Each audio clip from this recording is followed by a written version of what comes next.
Hello বন্ধুরা, আজকে আমি আপনাদেরকে মুড়ির চপ বানিয়ে দেখাবো। একটা পাতে মুড়িগুলোকে ধুয়ে নিয়েছি, তার সাথে দিয়ে দেবো গ্রেট করা আলু, আদা রসুন কুচি, পেঁয়াজ কুচি,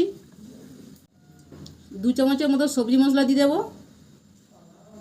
অল্প করে বেসন দিয়ে দেবো, অল্প করে লঙ্কা গুঁড়ো দিয়ে দেবো, স্বাদ মতো নুন দিয়ে দেবো। এরপর সবগুলো ভালো করে মাখিয়ে নেব। সবগুলো ভালো করে মাখিয়ে নিয়েছি। এরপর হাতে অল্প তেল দিয়ে নিয়েছি, অল্প করে নিয়ে এভাবে গোল করে শেপ দিয়ে নেব।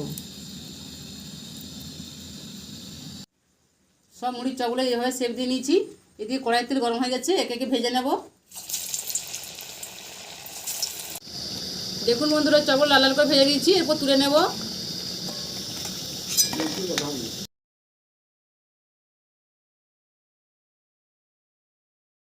বন্ধুরা দেখুন, সব মুড়ির চপগুলো আমার হয়ে গেছে। কতটা মুচমুচে আর সুন্দর হয়েছে একবার দেখুন। একবার বানিয়ে খেলে বারবার খেতে মন চাইবে। এই দেখুন বন্ধুরা,